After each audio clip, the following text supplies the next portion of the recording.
All right. And we'll Now, talk. was popular music a big part of growing up? You know, stuff on the radio and Popular, Motown and that sort of popular thing. music. Yep, the Supremes, Michael Jackson. When Michael Jackson? No, Michael Jackson hadn't quite come out during my younger years, but the Supremes were there. Um, I remember my dad listening to uh, a lot of blues.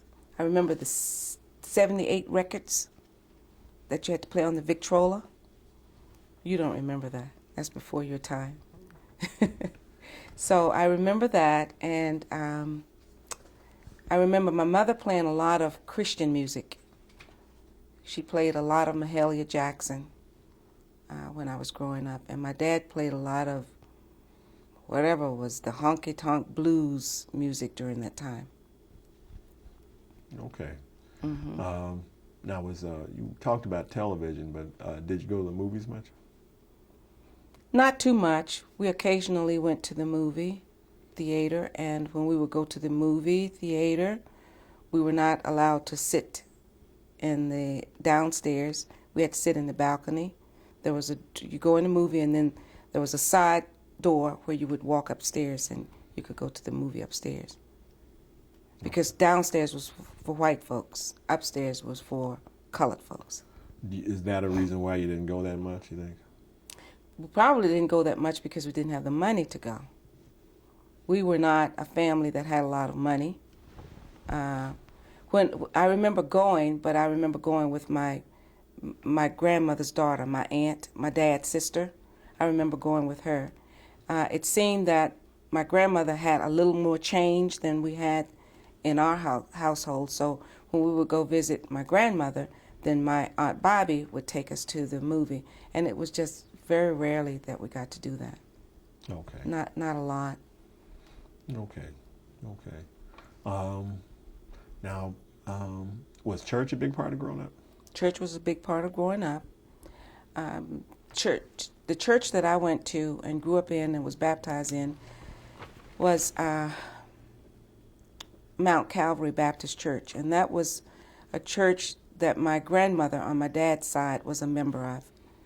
And so every Sunday morning, we would wake up, we would have breakfast, and breakfast consisted of some kind of fish and rolls, probably something else, potatoes. And then we would go to Sunday school, and then we would go to 11 o'clock service, and then we would go to Baptist Training Union meeting for the children, and then we would go to an evening service. So church was a big deal all day long on a Sunday. And the way it was, if you didn't go to church, and my mother had this rule, if you didn't go to church, you couldn't do anything else on Sunday. That was it. But would you have time to do anything else? No, we didn't realize that, you really didn't. Between 11 o'clock a.m. service and the BTU, there was a little break in there. So we would go out and we would walk around the neighborhood, or we would walk from my grandmother's house to the pastor's house, because the pastor was a favorite person for the youth in the church, and he invited us, to come to his house. Now, what was And his so name and why was he such a favorite? his name was all I remember is Reverend Horde. Horde. H-O-A-R-D. Ard. Uh-huh. And he was a favorite person to me, what I can remember, because he took time with the youth in the church. Although when he baptized me, because I was crying so hard, he said, I baptized my brother George Moore, instead of my sister Joyce Moore. I remember that. But they got it right on my certificate. They did get that correct. Because he couldn't tell who I was because I was all wrapped up. So he didn't know if it was a boy or a girl, and he baptized a young man. Now, they wrapped you up in linen or something? Or they put the white robe on you, and then they put a white cloth on your head, and then they put a white bathing cap on your head. So you're all covered up. You were all covered up all the way around, and from here all the way down, you were covered up. Okay. Now, were you baptized in the river or something, or in the? I was baptized in a pool. We had a pool at the church that Okay. that we were going to at Mount Calvary. We had a pool there, and so the pool was in the. It was in the. There were two sections in the church, and one section was like a big hall, and the other section was the sanctuary. Well, the pool was in the big hall section under the floor. So when it was time for baptisms, they would lift the floor up. We call it raising the floor, and then the pool. They had the pool just beneath that. Okay. So I was baptized in the pool. How old were you? I was 8 years old Okay. when I was baptized. Okay. So we can forgive him, I guess, for not knowing. Yeah. I guess. All right. So when you were a senior in high school, Senior in high school. were you determined to be a music teacher at that point? Had you figured out that's what you wanted to do? Yes. By the time I was a senior in high school, about ready to graduate, excuse me, I had figured out that yes, I wanted to be a music teacher, and I had shared that with Mr. Owens, and Mr. Owens had actually worked with me to get me some money to go to school. I had some scholarships that he was able to get me, and then some student loans, and then that was through Mr. Owens. And then my mother's, she had a little neighborhood club. It was like a flower club, and they came together, and they also gave me a scholarship, some scholarship money to go to school. But I was determined that I wanted to be a music teacher, just like Mr. Owens. Okay. And so I went to school to become a music teacher. Okay. Now, was it difficult to choose Virginia State, or was that the best option, I guess? I think Virginia State, because I was able to get some money from Virginia State, some scholarship money from Virginia State. The other option would have been Norfolk State. Norfolk State didn't have a live on campus at that time. And I did say to my mother and my father that I really wanted to live on a campus. And they thought it was a good idea too. And Virginia State did, working with Mr. Owens. Mr. Owens was able to get me some money to go to Virginia State in Petersburg. Okay. Now you graduated from high school in what year? I graduated from high school in 1961. Okay.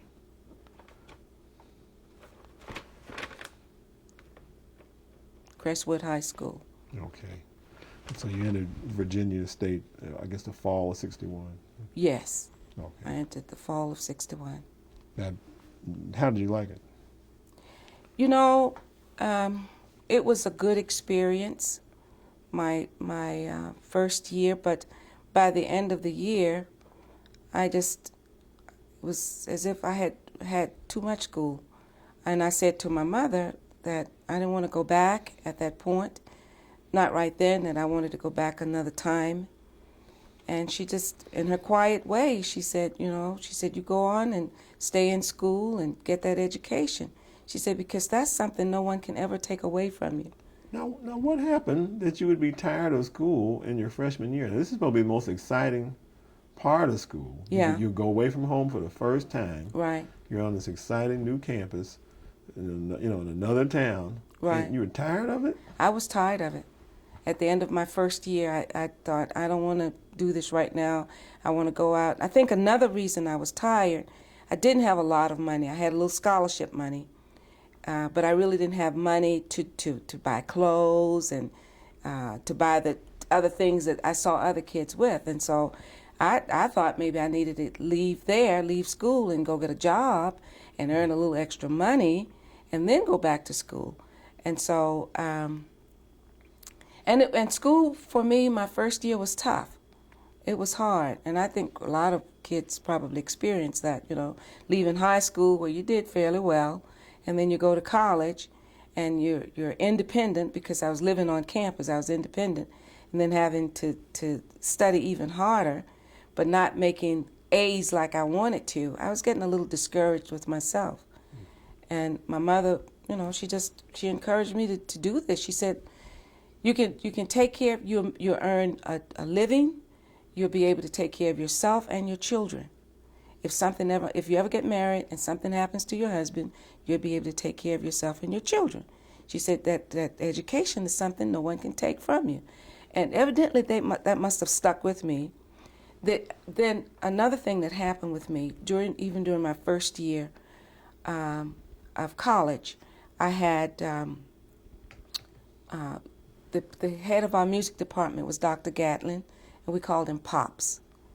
And so Pops became a significant figure in my life too, because I think these people began seeing things in me that I didn't see in myself.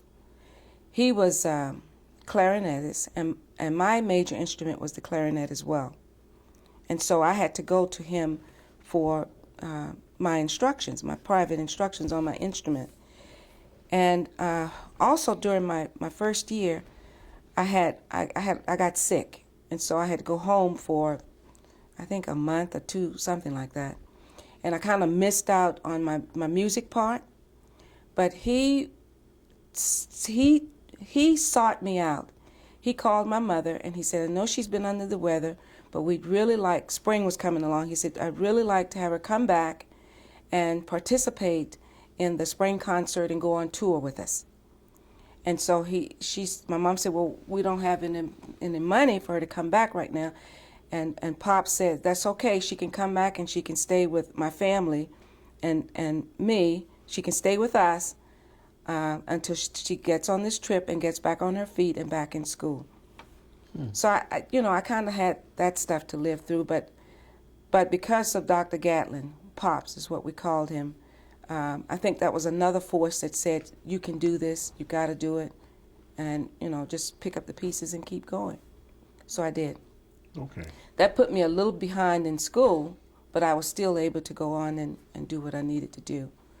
At that point, after that, my freshman year, I went home for a short period of time, then I went back to school for the summer. And the tuition was taken care of for the summer because I had, grant money and I still had some scholarship. So I was able to make it through the summer. And then I just started working on campus. And when I started working different jobs on campus, that brought me in a little extra money to help with extra things on campus.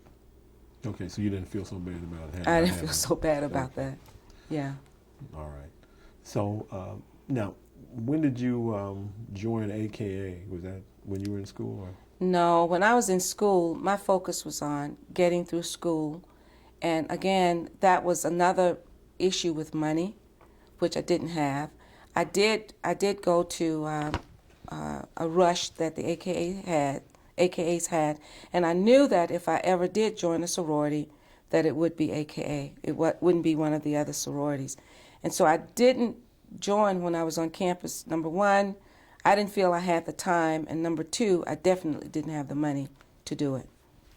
So I joined the graduate chapter after I had finished school. Okay, so you weren't involved in AKA at Virginia State as such, No. Who was the president then of Virginia State then? Who was then? Yeah. I don't remember. Okay. Well, you don't have to, but I just thought I'd ask to see if you knew. Yeah. I mean, to see if I'm trying to think. I remember my high school principal, but the president of the college, I don't He didn't really recall. play any significant role down at the student level, I guess. Yeah.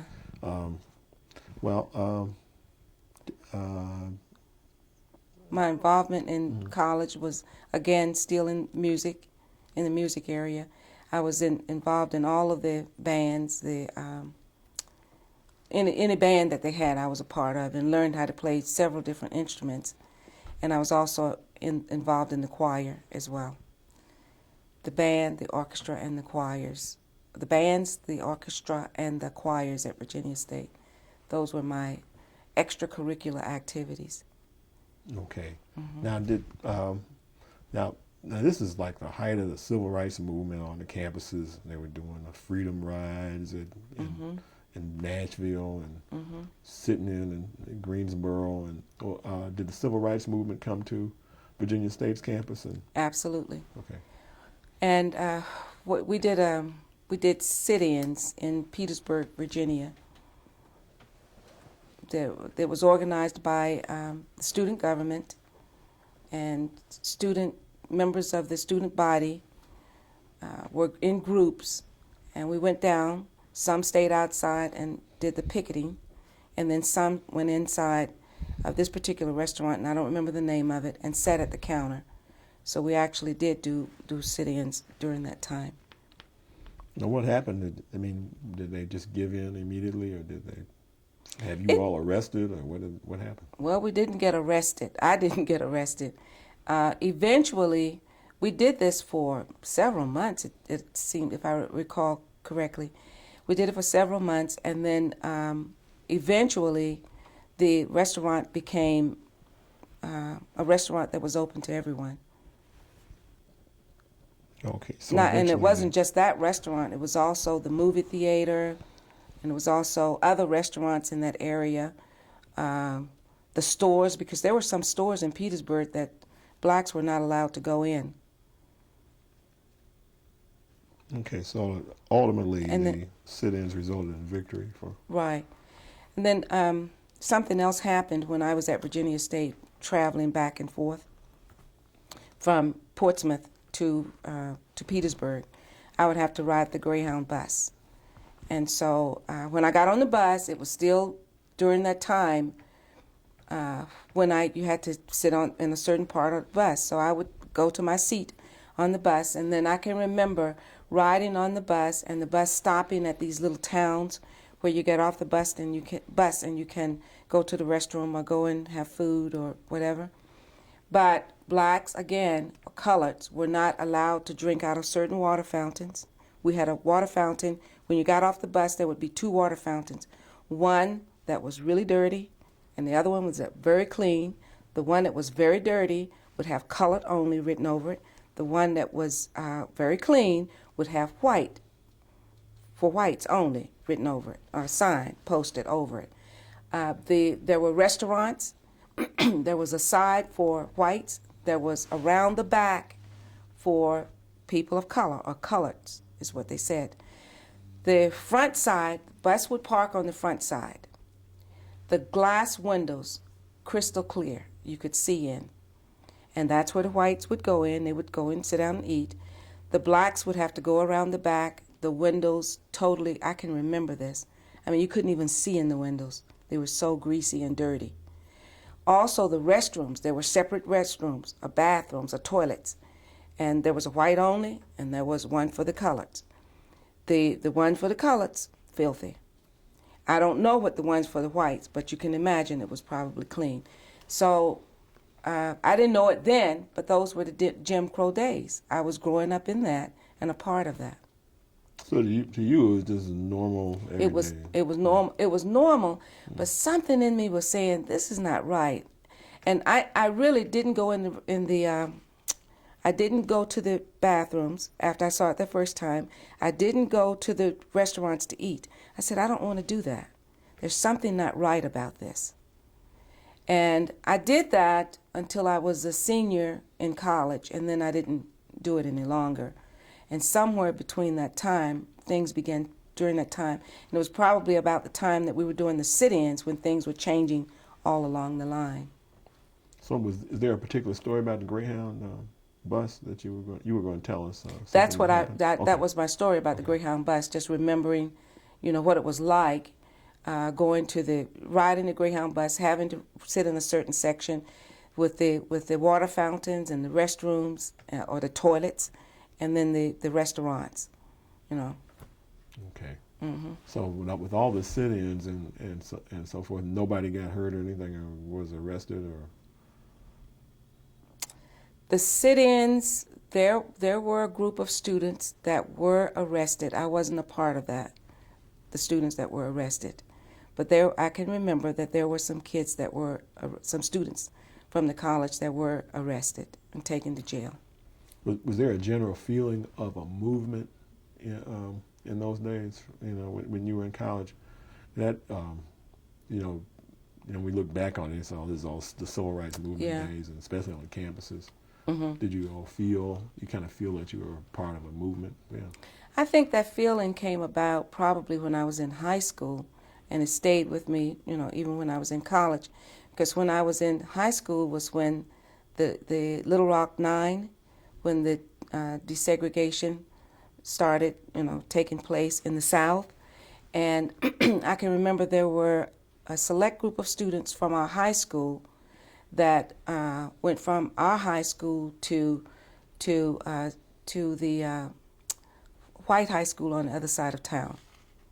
And so these kids would have to get on the bus at our school. They would come to our school, then they had to get on a separate bus and then ride that bus over to the white school. So that was an integration experiment there. Yeah, that was in the late 50s, maybe 58 or 59, 60, somewhere in there. Now, do you remember ever hearing of Vernon Johns, Reverend Vernon Johns? Vernon Johns? Yes.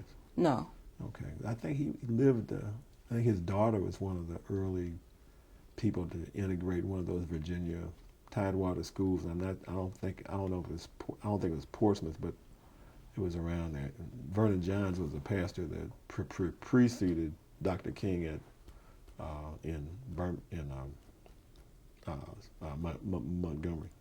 Was he in Southampton, Virginia, maybe? Southampton? I don't think it was Southampton. Okay. Was he on the Maryland side of Virginia? I don't. You don't know? Okay. Now that one's... It's getting kind of fuzzy, but I know it was around in that Tidewater area that his daughter actually integrated one of those schools. As part of a group that did it.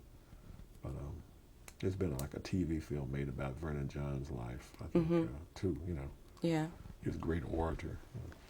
Yeah. But at any rate, so you all were, the Montgomery bus boycott had already taken place. It had. The sit-ins are going on. Right. The sit-ins are going on. And the strange thing, 56 was the Rosa Parks bus ride and sit-in. But even in 61, in 60, let's see, 59 and 60, the buses were still not segregated, were segregated in Portsmouth. Even 58, 59. Okay. But did they eventually? They eventually, right. Integrated them.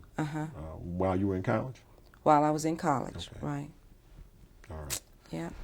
Okay. Now, were there any students or teachers that we would that you think are worthy of talking about who were at Norfolk State then, besides your music teacher? At Virginia State, in Virginia Petersburg. State. I'm sorry, yeah, at Petersburg, yeah. Mr. Owens. Okay. Mr. Owens was my music teacher in high school, and then Dr. Gatlin in college. Pops. Yeah, Pops Gatlin. Okay. Right, in college. Okay. But nobody else, any other teachers or anything that made an impression of that,